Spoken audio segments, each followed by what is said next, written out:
عملیت شخصی حکومت یا حکمرانوں کی دہشت کتنی خطرناک چیز ہوتی ہے، اس کی ایک مثال سوویت یونین کے صدر جوزف اسٹالن تھے۔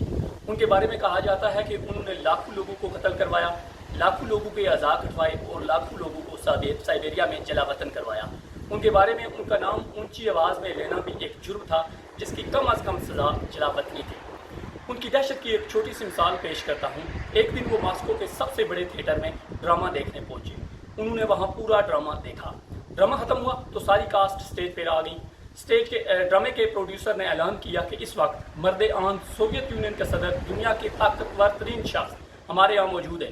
میں ان سے گزارش کرتا ہوں کہ وہ اسٹیج پہ تشریف فرما ہوں۔ جوزف اسٹالن اپنی نشست سے اٹھے، آہستہ آہستہ چلتے چلتے اسٹیج پہ پہنچ گئے۔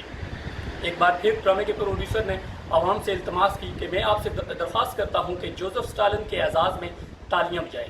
ہال میں موجود تمام لوگ اپنی اپنی نشستوں سے اٹھے اور جوزف اسٹالن کے حق میں تالیاں بجانا شروع کر دیں۔ تالیوں کا یہ سلسلہ 1 منٹ جاری رہا۔ جوزف اسٹالن لوگوں کو دیکھتے رہے۔ تالیوں کا دورانیہ 5 منٹ تک پہنچ گیا۔ جوزف اسٹالن تماشائیوں کی طرف دیکھتے رہے۔ تالیاں 10ویں منٹ میں داخل ہو گئی۔ جوزف اسٹالن ٹس سے مس نہ ہوئے۔ آپ ذرا پس منظر ملاحظہ کیجئے۔ جوزف اسٹالن اسٹیج پہ موجود ہے۔ ہال میں موجود کسی شخص کی جرت نہیں ہے کہ وہ اس کے سامنے تالی بجانا بند کرے۔ اس سے پہلے ایک چھوٹا سا کہ تالی ایک ایسی چیز ہے، اگر اس کا دورانیہ 45 سیکنڈ سے اوپر ہو جائے تو اس کا اثر الٹ ہو جاتا ہے۔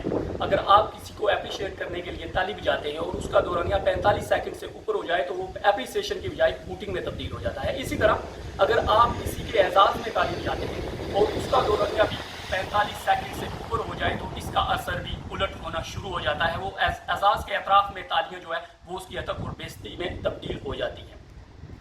اسی دوران ماسکو کے اس حال میں 20 منٹ تک تالیاں بجتی رہیں۔ 20 منٹ کے بعد ایک شخص نے تالی بجانا بند کر دی اور آرام سے نیچے اپنی نشست پہ بیٹھ گیا۔ اس کی تقلید میں تمام لوگوں نے تالی بجانا بند کی اور اپنی اپنی نشستوں پہ بیٹھ گئے۔ جوزف اسٹالن نے اس شخص کی طرف گھور کر دیکھا اور اسٹیج سے نیچے اتر گیا۔ بعد ازاں اہلکاروں نے اس گستاخ شخص کو اغوا کیا۔ فوجی عدالت میں اس پہ مقدمہ چلا اور اس کو سائبیریا میں جلا وطن کر دیا گیا۔ یہاں سوال یہ پیدا ہوتا ہے کہ جوزف اسٹالن نے اس شخص کے ساتھ ایسا کیوں کیا اور اس کا قصور کیا تھا؟ اس شخص کا قصور یہ تھا کہ اس نے احمقانہ، ظالمانہ اور منافقانہ نظام اور روایت کے خلاف بغاوت کی تھی۔ وہ منافقانہ ماحول میں 20 منٹ تک تالی بجاتے بجاتے تھک گیا تھا۔ اس طرح اس نے تالی بجانا بند کی اور نیچے بیٹھ گیا۔ جوزف اسٹالن نے اس کی جو تالی بجانا بند تھا وہ اس سے بھانپ گیا کہ اس شخص میں 2000 کے مجمع میں اس شخص میں لیڈرشپ کی کوالٹی موجود ہے، اس لیے اس نے اس کے ساتھ ایسا سلوک کیا۔